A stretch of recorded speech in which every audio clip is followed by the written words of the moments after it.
So welcome to my YouTube channel. My name is Fritz and I am the Wise Guy.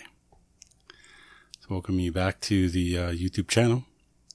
In this video I'll be going over 3 scenarios, crime scenarios that is, to help us identify something about them that we can be able to take apart or take a piece of it so that we don't find ourselves becoming the victims in these scenarios.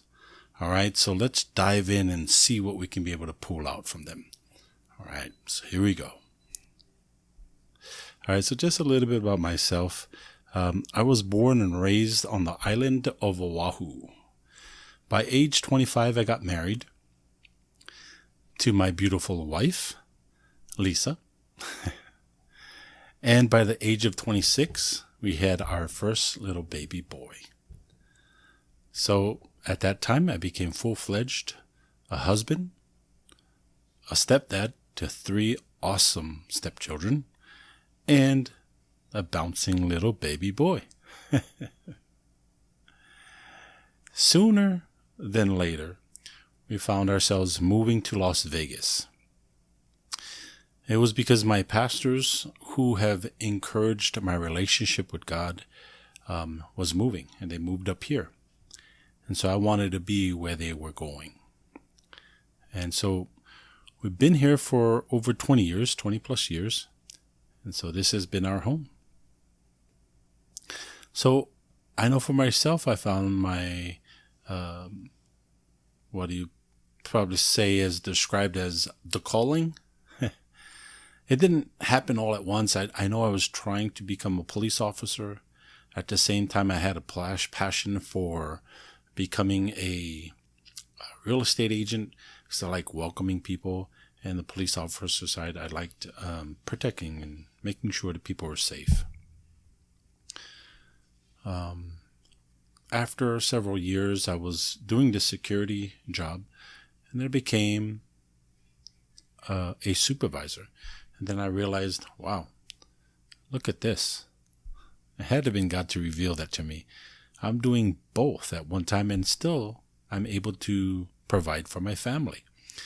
So I stayed within that security job for 20 plus years. Still doing it, by the way. Yes, I am. And I love it. So how did I find myself into this topic here, which is crime reporting? Well, not until after the pandemic, I realized, man, the crime rates are going crazy.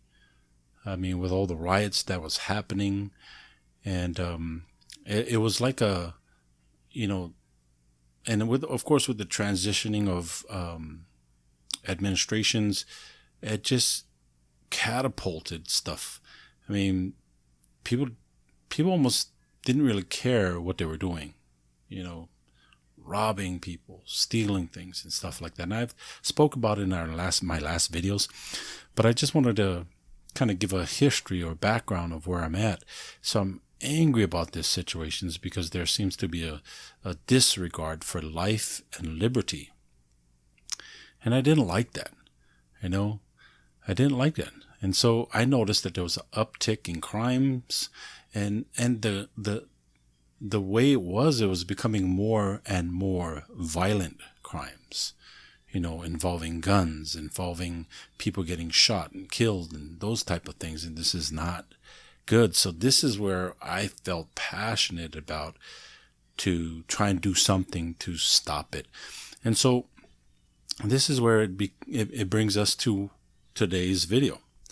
Here we go. So, excuse me. Let me kind of bring this down. Oh, okay. All right. So a vehicle pulls up to their victims. This is an article that I was reading. Vehicle pulls up to the victims. They jump out of the car. It's a woman. And they approach because they saw. Imagine this, right? In the video, it shows them, passing these 2 elderly women sitting down outside of their homes in their driveway. They pull backwards, and one lady gets out. starts walking towards them, smiling and stuff, right? Approaching them. And these ladies, they don't even know what's about to happen. Another lady comes out. This lady who first came out starts greeting them. She puts jewelry or chains upon this lady. And in the meantime, what's happening is she's removing the lady's jewelry, the real jewelry, expensive jewelry, removing it off that person. The other lady comes. She's removing rings by kissing the person's hand, removing the rings from their hands. And a child is also in on it from the same vehicle who is providing some distractions on the other end. So whoever's looking in on the scene, he's over there removing his shirt. And it just happened so quickly. And then soon you know it, they got back in the car and they left. So what happened after that? I'm sure, because we did not know this is actually happening, right?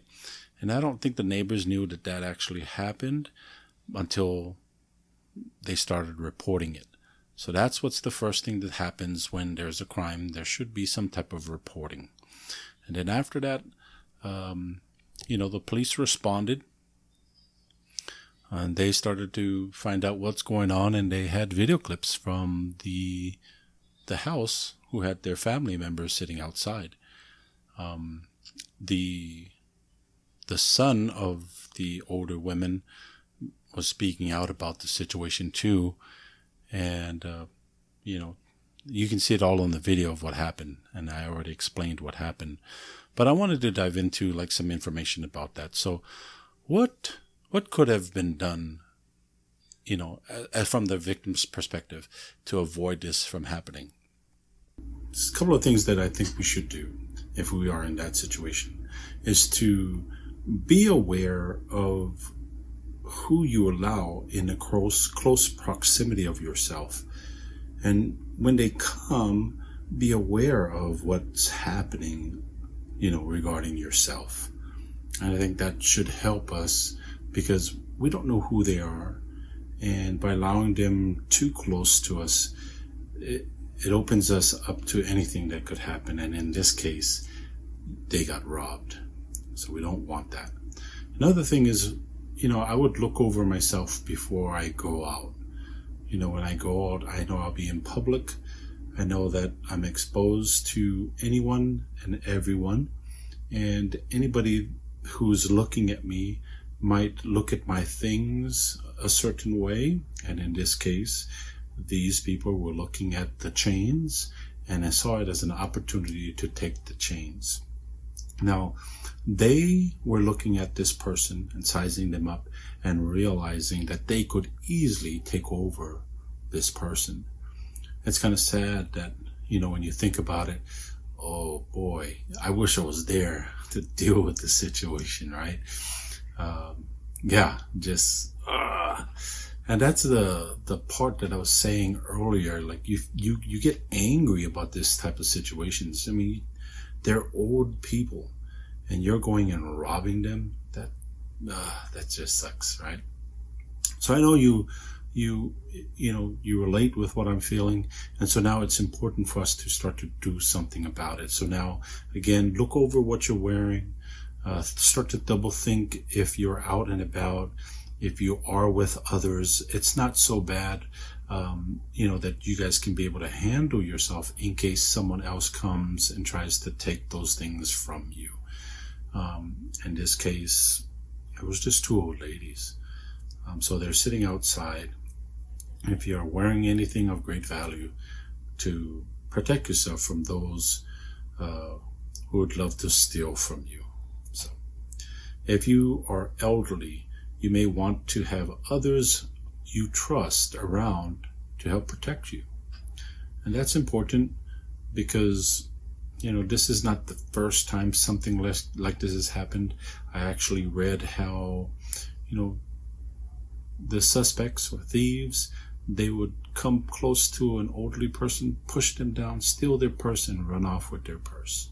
So these are things that we need to begin to be aware of. And again, be intentional, especially when you go outside, to look, not only to look, but to notice either by seeing and listening to what's happening in your surrounding, and just take your time to notice. Are there any crimes happening, or is there any potential for crimes to happen? All right, so that's what we could do if we were in their shoes.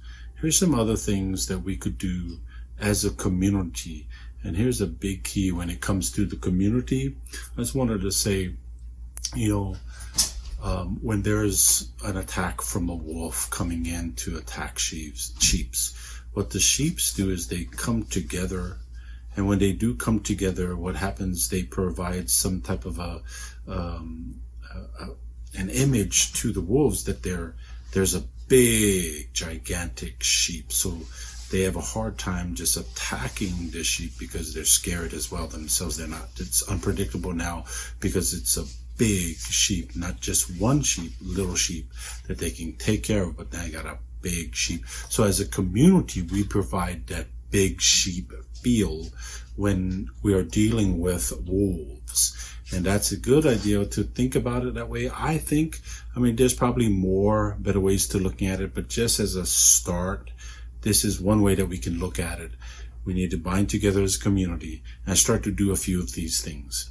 Other than doing exactly what the victims should have done in this situation, what we need to practice is being able to report incidents as soon as we know they have occurred.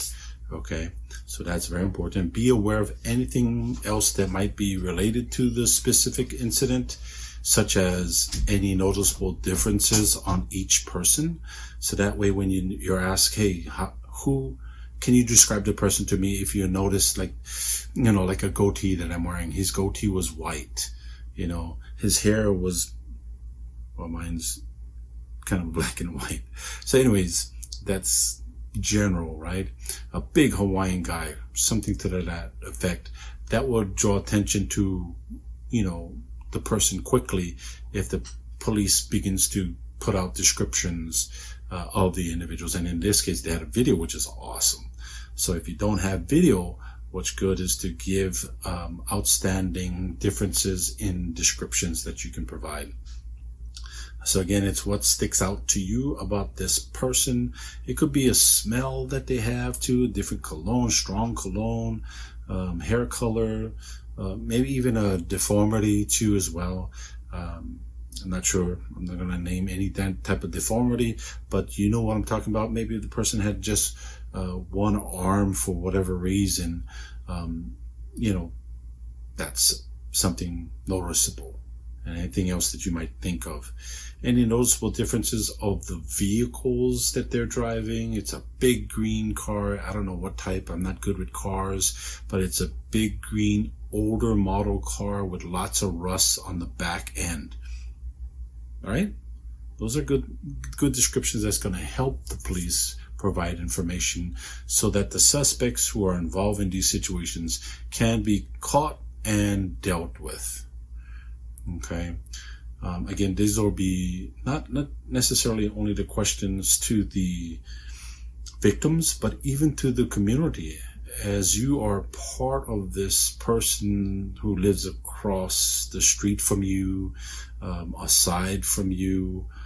You came out, you noticed. In fact, I noticed in the video, a neighbor walks out and looks and noticed they were there.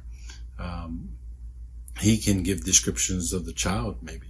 He noticed that the child was wearing white top, white bottom shorts, and lift up his shirt. His skin was white there, and black hair. And, however the descriptions he can be able to give, they look to be Hispanic culture or race. And so that can help provide information so that they know what they're looking for. Direction of travel. Where did the car go after the situation? They went straight down the road. Did you notice they're making a left or turn at the end of the road? Use your senses to help with your remembrance of situations, smell, hearing, touch, seeing, and taste. Maybe, the lady's hand was rough when she touched your hands and she kissed your hands. Those type of things. And another thing is always refuse to have that victim mentality. Maybe in the beginning you might be struggling a little bit, but it's important to say, no, we're not just victims, but we are people that can begin to address this situation to improve not only our surrounding, but our surrounding in our community, our neighborhood. And that's what we're looking at. We need to start to bind together so that we can have protection for everyone in the community.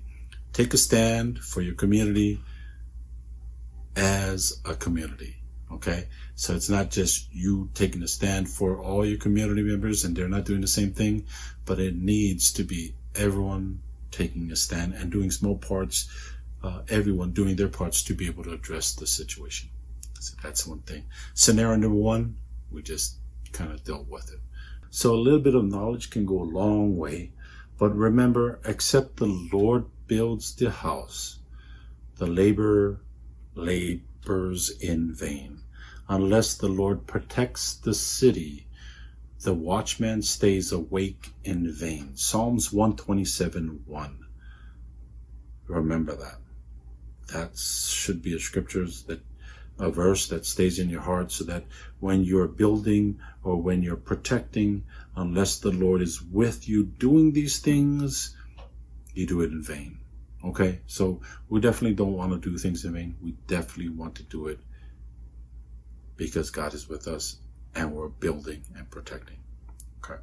So I am Fritz and I'm the wise guy, reminding you, if you need wisdom to build the house and to protect the city, all you have to do is ask him and the Lord will give it to you. All right. Until next time.